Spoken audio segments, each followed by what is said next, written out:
Hi viewers, welcome to ஏதோ ஒரு channel. இன்றைக்கி நம்ம சுவையான நாட்டுக்கோழி குழம்பு எப்படி செய்கிறதுன்னு பார்க்கலாம்.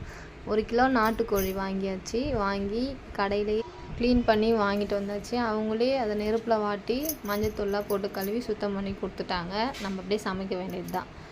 குழம்புக்கு தேவையான வெங்காயம், தக்காளி, பச்சை மிளகாய், கருவேப்பிலை, இஞ்சி பூண்டு பேஸ்ட்டு.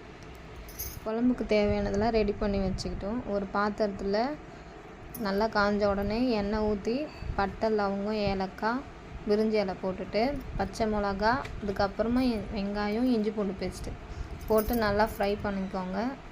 அந்த இஞ்சி பூண்டு வாசனை நம்மளுக்கு தெரியும், பச்சை வாசனை எப்படின்னு. அது போனதுக்கப்புறமேட்டு தக்காளி சேர்த்துக்கலாம். தக்காளி சேர்த்ததுக்கப்புறமேட்டு நல்லா அந்த கொஞ்சம் தொக்கு பதத்துக்கு வரணும். தொக்கு பதம் வந்தோடனே நம்ம வெங்காயம், தக்காளி, இஞ்சி பூண்டு பேஸ்ட்டு எல்லாம் நல்லா வதங்கி வந்த உடனே நம்ம மசாலா சேர்த்துக்கலாம். என்னென்ன மசாலானா சிக்கன் மசாலா,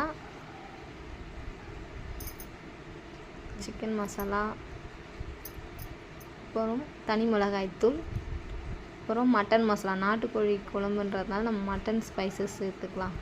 அப்புறம் வீட்டுத்தூள், கரம் மசாலா, தனி மிளகாய்த்தூள்.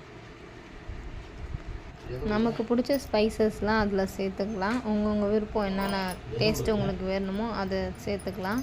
எல்லா மசாலாவும் போட்டு நல்லா ஒரு தொக்கு பதத்துக்கு நம்ம கிண்டி விட்டுக்கலாம். கிண்டி விட்டுட்டு நாட்டுக்கோழியை சுத்தம் பண்ணி எடுத்து வச்சுருக்கோம், அதை மிக்ஸ் பண்ணிக்கலாம். நம்ம குக்கரில் தான் வைக்க போகிறோம். அதனால் ஒரு 10 நிமிஷம் இந்த சிக்கன் நம்ம அந்த மசாலாலே வதங்கினா போதும். எல்லாத்தையும் எடுத்து போட்டு நல்லா அந்த ஸ்பைசஸ் எல்லாம் அந்த கறியில் ஃபுல்லாக படுற மாதிரி நம்ம கிண்டி விட்டுக்கலாம். கிண்டி விட்டு அதுக்கு தேவையான உப்பு போட்டுட்டு நல்லா கிண்டி விட்டுக்கோங்க. ஒரு 10 நிமிஷம் அப்படியே கிண்டி விட்டுக்கு இருப்போம்.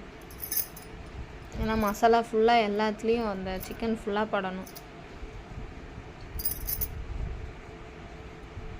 கிண்டி விட்டுட்டு கொஞ்சம் நேரம் கழித்து அதுக்கப்புறம் அதுக்கேற்றது மாதிரி தண்ணி வச்சு குக்கரில் நம்ம மூடி வச்சிடலாம். ஒரு 8 விசில், அவங்கவுங்க குக்கருக்கு ஏற்ற மாதிரி விசில் இருக்கும். நான் ஒரு 7 விசில் வச்சுருக்கேன்.